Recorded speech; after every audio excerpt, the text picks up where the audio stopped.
এই গ্রাম্য বাজারের নাম হইল নানুপুর বাজার, যা চট্টগ্রামের ফটিকছড়ি উপজেলার নানুপুর ইউনিয়নের মধ্যে অবস্থিত। চমৎকার এই সুন্দর বাজারে যথেষ্ট পরিমাণ ইতিহাস এবং ঐতিহ্য বহন করে। ফটিকছড়ির মধ্যে যে 56 উল্লেখযোগ্য হাট বাজার আছে তার মধ্যে এই নানুপুর বাজার অন্যতম। এই বাজারে ফাইতান্ন দন কোনো জিনিস নেই যে আন্ডে ফাইতান্ন এন্ডে সামাজিক দোকান থেকে শুরু করে ব্যাগ দোকানের জিনিস পাইবেন এন্ডে। নানুপুর বাজার বই সপ্তাহে 2 দিন, বুধবার এবং শনিবার। এটা যথেষ্ট পরিমাণে ফোয়ানা মরিচ দেখি আই, যেহেতু সামনে কোরবানাইর অনারা সিলেক্ট মরিচ কিনিরে শুরু হয়ে রাখিত পারেন। এই সাথে অনার এনে গুস্ত করিবার লাই বাইরও পাই যাবেন গই। আর এনে যথেষ্ট পরিমাণ শাকসবজি দেখি একদম তাজা ফ্রেশ শাকসবজি। হারণ ফটিকছড়ি উপজেলার মধ্যে যথেষ্ট পরিমাণ খ্যাত খামার করে মানছে। আর ফটিকছড়ির উৎপাদিত খ্যাতর জিনিস বাংলাদেশের জিডিপির মধ্যে খুব ভালো কন্ট্রিবিউট করে। আর এনে জিনিসের দামে জিএন চাইলাম কিছু কিছু জায়গার মধ্যে অনেক জিনিসের দাম কিনে কম বেশি আছে। কেউ বেচের হরল 90 টিয়া, আবার কেউ বেচের হরল 100 টিয়া, কেউ বেচে আলু 20 টিয়া, আবার কেউ বেচে আলু 25 টিয়া।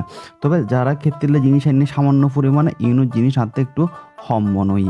অ্যান্ড একটা সুন্দর গোছানো একটা মাছ বাজার আছে। এই মাছ বাজারের মধ্যে ওনারা দেশি জাতীয় মাছ, কার্প জাতীয় মাছ, এর পাশাপাশি সামুদ্রিক মাছও পাইবেন। আর রাতে সামুদ্রিক মাছের মধ্যে যে 60 মাছ এবার কেজি প্রচুর লইলাম আর 800 টাকা ধরে কেজি হই। আর এনে কেউ বেছে তেলাপিয়া মাছ 220 টিয়া, আবার কেউ বেছে তেলাপিয়া মাছ 240 টিয়া। তো পুরো বাজারে ঘুরে যেন দেখিলাম যে জিনিসের তারতম্য একটু 19-20 আছে। এটা আরো ভিতরে বেশ কিছু গ্রোসারি দোকান আছে। এক কথা এটা বাজার করতে হলে অনত কোনো কিছু নলয়ে ফেরত জম পড়তো না।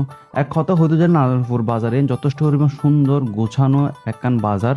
অ্যান্ড ঘুরিয়ে দেখলাম তাদের যথেষ্ট পরিমাণ ভালো লাগি এই নারায়ণপুর বাজারে তবে গত ভিডিও মধ্যে বাপ্পি ভাই এবং কাজী ফাহাদ ভাই এর পাশাপাশি দেশ প্রবাসর আর বোধ ভাই এখন আর রিকোয়েস্ট করছেন যে কি এই বাজারের একটা ভিডিও দিবার লাই, যার কারণে আজই নানুপুর বাজারের ভিডিও ওনার সামনে তুলে ধরছি। আর ওনারা যেভাবে বিবেশ ফিল্মকে সাপোর্ট করতে লাগবেন আশা করি সবসময় এভাবে সাপোর্ট করবেন। আর মাস ভিডিও বেশি শেয়ার করিয়ে আর প্রবাসী ভাই কলরে সাইবার সুযোগ করে দিবেন। পরবর্তীতে ওনারা কোন ধরনের ভিডিও চাইতেছেন কমেন্ট করে জানাবেন। ব্যাগুন ভালো থাকিবেন। আল্লাহ হাফেজ।